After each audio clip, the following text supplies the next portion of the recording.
Îl mai țineți minte pe EDP? Pe Cupcake? YouTube's worst predator has returned. Bro, EDP, incredibil. O mai încercat să mai revină o dată EDP pe YouTube.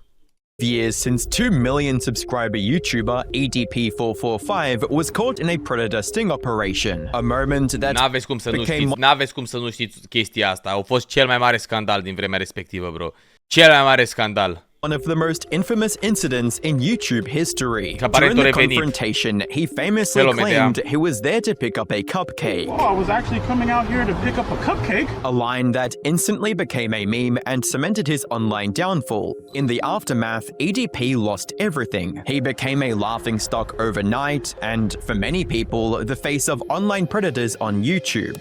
One of many. Most people in that position would disappear from the public eye, try to rebuild their lives in public, and be grateful they avoided prison. EDP chose a different path, from attempting comebacks on obscure platforms, to issuing an apology and then quickly walking it back, to repeatedly finding himself in similar situations and getting exposed all over again. EDP has become a textbook example of someone hitting rock bottom and somehow continuing to dig deeper. Hi, I'm the Internet Anarchist. I create weekly YouTube documentaries, and today we're going to cover the many failed attempts at a comeback from EDP, as well as what he's been up to recently. If you enjoy these types of videos, make sure to subscribe. With that being said, let's get right into the video. It's hard to imagine someone that hasn't at least heard of EDP, but I suppose it's a remote possibility. For those of you that are uninformed, EDP, short for Eat Dat 445, Eat That Cupcake, exploded in the 2010s through loud rants about the Philadelphia Eagles, alongside his love for poop and goop. Probably his most famous rant that you will most likely recognize is his Good Evening Twitter video. Good evening, Twitter. This is your boy, Eat That 445, and about like 30 to 45 minutes ago, I beat the out of my so hard that I can't even feel my left leg. My left leg has went totally numb, and my has also went totally numb to the point to where it feels weird when I go and take a piss. Videos like I flooded the toilet at Chipotle and Mama, dar mă țineți pe tu, mad. The best beat your to spread far beyond his core audience. His fans saw him as a walking meme before the term was even overused. As his audience crazy shit to put on the internet. Bro, cu asta l-a făcut pe el faimos cum ar veni. Căcaturile pe care le zicea, baloanele pe care le zicea. The attention. He even crossed paths with Tyler, the Creator. By the late 2010s, EDP had become one of YouTube's most recognizable personalities, despite never really changing his formula. Looking back though, there were warning signs that many viewers dismissed as part of the character. His content was often hyper and his behavior could be erratic. In a 2020 livestream, he even suggested that if he were president, relationships between adults and minors should be legal. Video called the law that I would enforce if I were president of the United States. Acolo ce intră cărămizile. This is going to be hella controversial. One of those laws are, if you're under the age of 18 and you're a chick and you get with a guy that's over the age of 18, it's consensual, dog. At the time. Hey, bro, the signs were there, hiding in plain sight, pe bune. Nici măcar nu încerca, bro. Nici măcar nu încerca. Comments like these were often brushed aside as another example of EDP saying outrageous things for attention. Then the allegations started. Private messages allegedly involving EDP began circulating online. YouTuber Cold Raven released evidence and later ran a series of videos documenting interactions using an underage decoy with him. EDP responded with defensive videos of his own, including one that reportedly blamed underage girls for seeking attention. Instead of making the accusations disappear, the responses only drew more scrutiny, and everything came crashing down in April 2021. A predator hunting group led by Alex Rosen, then operating under the Predator Approaches brand, conducted a sting operation using a decoy posing as a year-old girl named Sophie. According to the released chat logs, EDP exchanged dozens of messages containing explicit content before agreeing to meet her in person. The meeting took place in a parking lot in Bakersfield, California. When confronted on camera, EDP admitted he was there to meet the girl, but repeatedly tried to explain himself. During the exchange, he claimed he had only come to get a cupcake. Oh, I was actually coming out here to pick up a cupcake.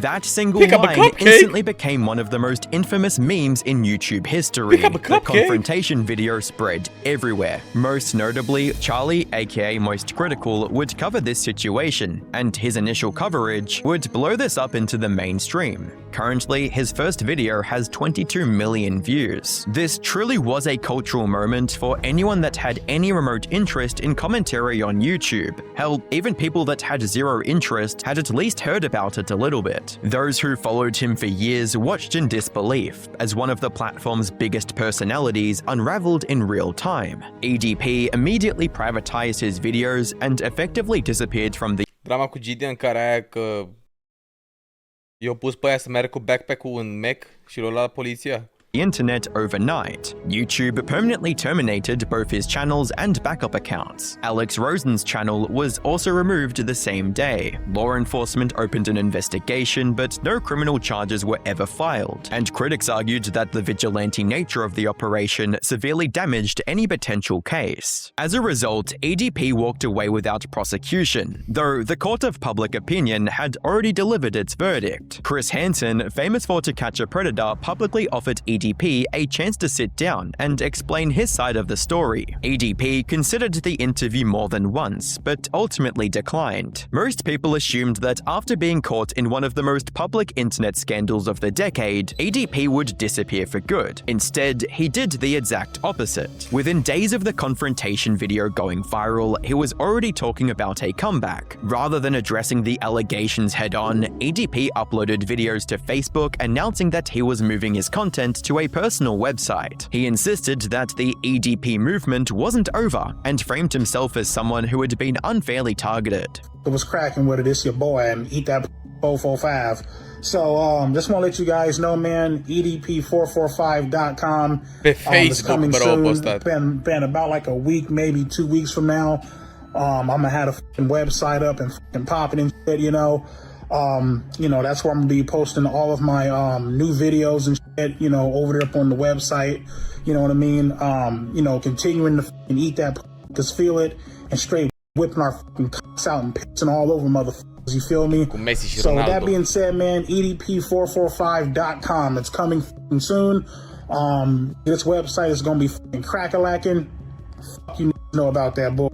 To many viewers, it was surreal. One of the biggest scandals in YouTube history had just unfolded, and his first instinct seemed to be figuring out how to stay online.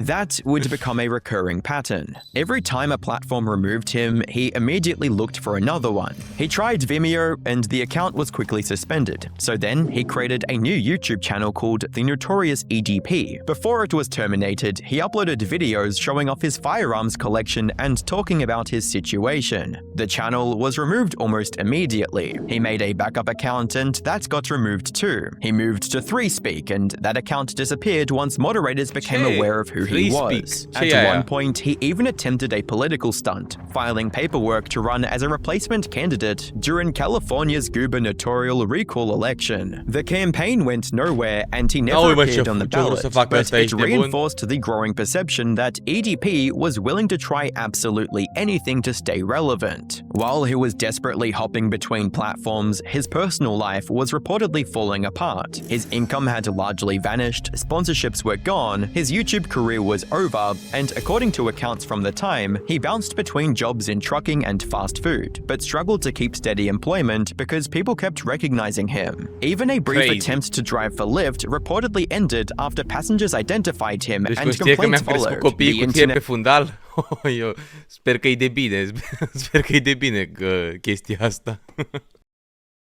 Mă bucur, It had mulțumesc mult de suport, pe bune. effectively turned him into radioactive material. Any company associated with him risked immediate backlash. As the situation worsened, EDP eventually left Bakersfield and relocated to the Las Vegas area. Around the same period, Mă, he Las even Vegas filed e incredibil cum arată orașul ăsta, mi se pare crazy.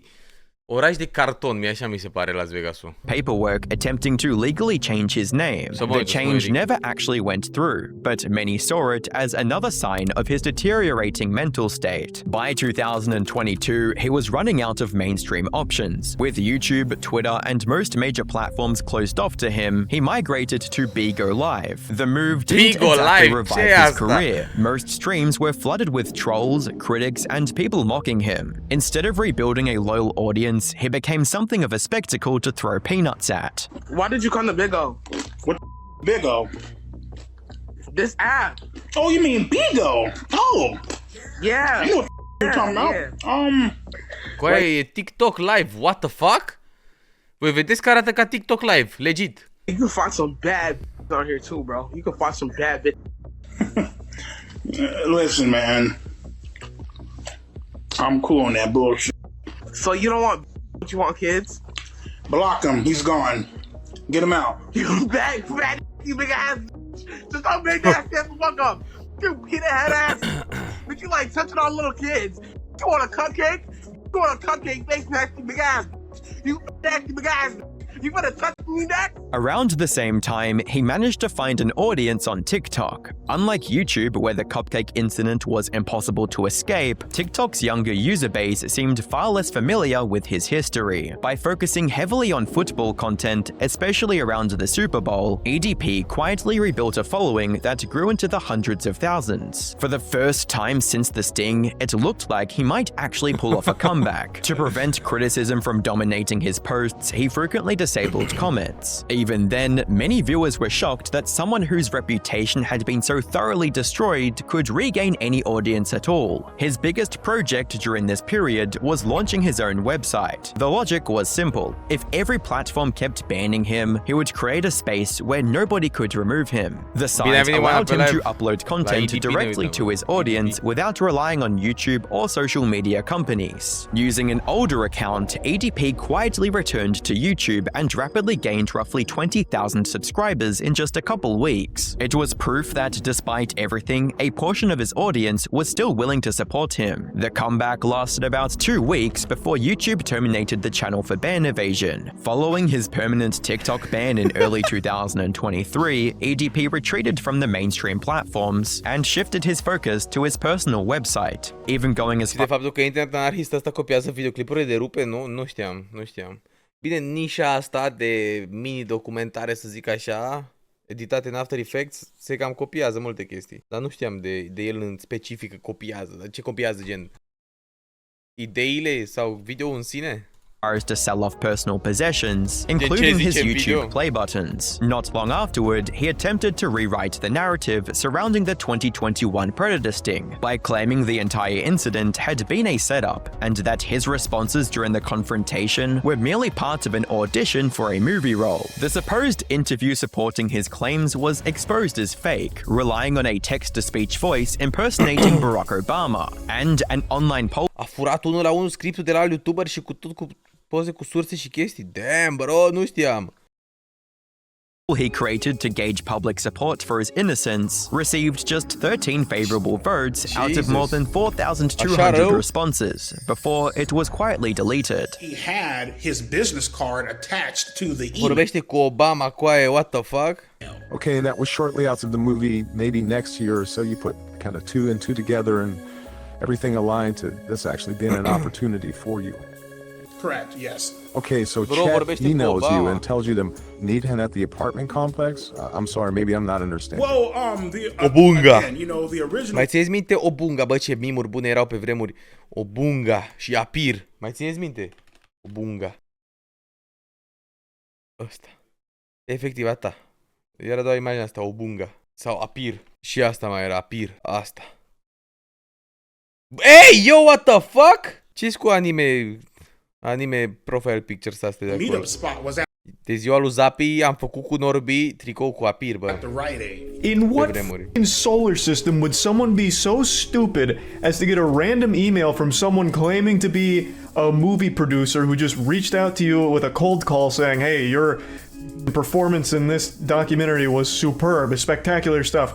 Come meet me at a Rite Aid where I'm going to have you play a predator. As the year progressed, he made another effort to repair his public image by releasing what he described as an official apology and speaking about redemption. Azi am văzut un TikTok cu un copil care avea 5 lăzi de gugu în frigider. 5 lăzi de gugu avea în frigider și făcea rage bait oamenilor, că uite, vedeți? Că eu vorbesc, nu vorbesc prostii, vedeți? Ia! 5 lăzi de gugu avea, mâncați așa. De-aia mă duc eu la magazin și nu găsesc gugu. Ăla copilul ăla tot. Statement, however, focused almost entirely on the impact the controversy had on his friends and family, rather than on the people he had targeted. He avoided directly addressing the sting operation, the allegations against him, or the emails he had previously claimed would prove he was set up. Yeah, I just wanted to come on here and, offer this apology video to my friends, to my family. Many viewed the video as an attempt to rebuild his online presence rather than a genuine act of accountability, a perception that only grew stronger when he walked back the apology entirely just weeks later. If you thought EDP was done allegedly trying to meet up with minors, then you're in for a big surprise. Before the end of the year, YouTuber Gideon would release a video catching EDP again in the act of allegedly trying to meet up with a 15-year-old this time. In it, Gideon dresses up as a cupcake in reference to the viral meme, and EDP seems to be having none of it. We didn't get to say much to Bryant. We just walked into his appointment as I expected. Well, Bryant, I just want to know, why do you think we're here? if you could guess, Bryant, why do you think we're here?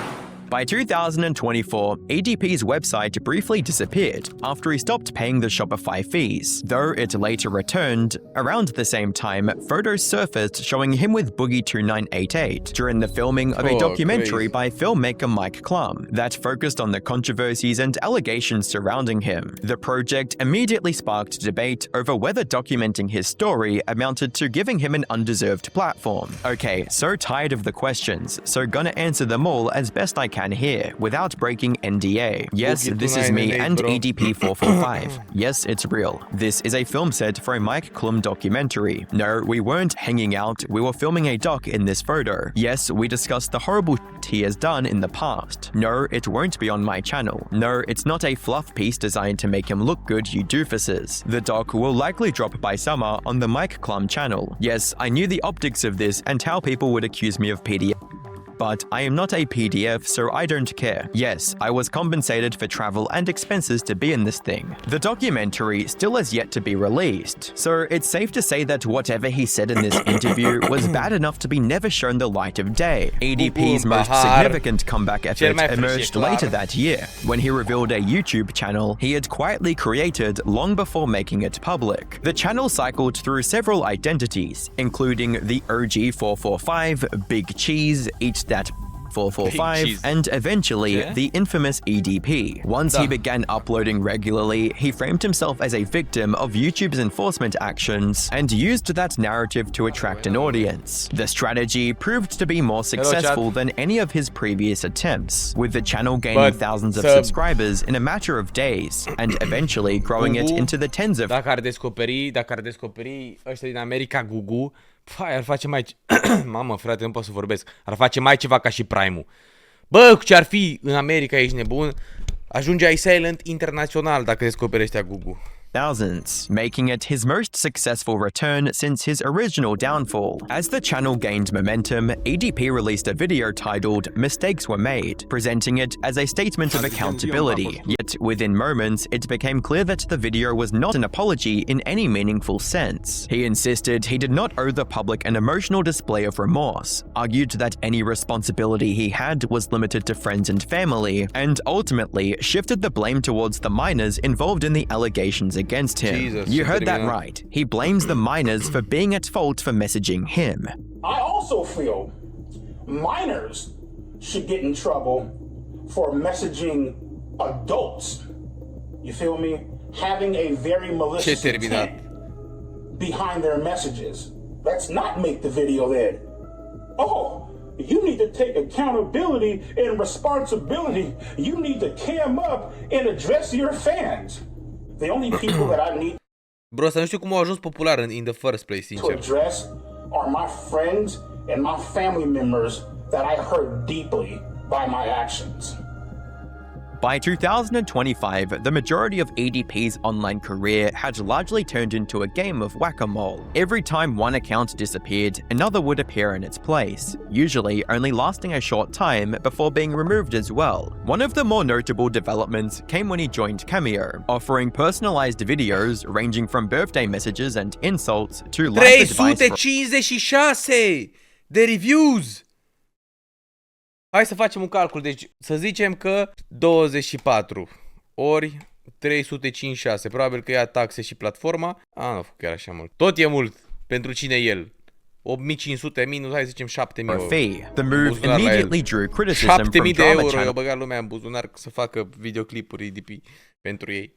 and viewers who argued that people should not be financially supporting him. Despite numerous reports, Cameo ultimately stated that it found no reason to take action, allowing his account to remain active still to this day. Around the same period, his most successful comeback channel, the infamous EDP, finally came to an end, after surviving for roughly 7 months, far longer than any of his previous attempts. The moment it was terminated, he launched another channel under the familiar EDP name. That account lasted less than a week before it was removed as well. You get the idea, repeat a few more times. The pattern continued for the rest of the year. A steady stream of burner accounts appeared and vanished almost as quickly, each struggling to gain any meaningful audience. By the end of 2025, his remaining online presence had shrunk dramatically. His active channel reportedly had fewer than 2,000 subscribers, and most uploads were drawing only a few thousand viewers. The final video associated with that period was reportedly uploaded in late October and centered on an unusually personal... Știu de ce a ajuns popular, Guzule, știu de ce a ajuns popular, dar nu știu cum a ajuns popular, nu înțeleg cum se uita lumea așa. Involving Yet, even after years of bans, failed comeback attempts, and repeated controversies, 2026 would prove that ADP had no intention of disappearing from the internet. At the start of 2026, ADP returned to YouTube once again, and tried a strategy he'd already tested on TikTok, strictly sticking to football content. He announced that he was going to keep everything family-friendly from that point forward, which is a pretty wild statement coming from someone with his history. The crazy part is that it actually seems to be working. After posting on an alternate channel and getting banned yet again, ADP somehow managed to appeal one of his old channels and get it reinstated. That's right, YouTube brought back his old-school ADP channel, and he's still uploading to it today. In fact, as of writing this, he posted a new video just yesterday. Looking at the channel now, most of the content is just sports commentary, along with the occasional clip of him showing off his guns and trying to come across as a tough guy. The biggest question is how he managed to get reinstated in the first place. The leading theory is that YouTube's newer moderation systems simply don't recognize who he is. From the algorithm's perspective, it sees a channel posting football videos and following the rules, so it doesn't flag anything as a problem. Personally, I recently experienced the opposite problem, where my second channel, where I compiled my own videos, was flagged for impersonating myself. This was due to YouTube implementing new AI systems that decide whether channels can exist or not. So it's entirely possible that YouTube's new AI system, that has been extremely controversial for demonetizing real creators, has accidentally just allowed EDP to now exist again on the platform. Obviously, this isn't exactly how you'd want to end a video about someone who has faced serious allegations involving minors. In the past, EDP always seemed to be lying low while his situation continued to spiral, so it's frustrating to see him somehow pull off a major win. After spending so much time researching him, the best comparison I can make is that he's like a cockroach. No matter how many times he gets knocked down, he always finds a way to stick around. He'll endure just about any amount of humiliation, if it means staying relevant and continuing to make money online. And honestly, the logic makes sense. It's hard hard to imagine him holding a normal job, because the moment people recognize who he is, his past would likely follow him. As a result, the internet is pretty much the only way he can continue to make a living. That's why it's so frustrating 359 și-o mărit prețul la 28. To see his Cameo account and now his YouTube channel still active. Whether you agree with me or not, I think O să fac Adelina pe main channel video. most people can agree that someone with his history probably shouldn't have a platform online, yet somehow he continues to slip through the cracks. Maybe it's because enough time has passed that these platforms no longer see it as a priority. Maybe they simply don't care. And maybe Critical needs to make another video talking about him so people are aware that he's still active. Either way, perhaps bringing more attention to it will push YouTube and Cameo to take another look at the situation. So, if you can, drop a like on the video, leave a comment. Bă, da, crazy EDP, bro. Nu credeam că mai există EDP. Sau o să mai existe vreodată EDP pe internet.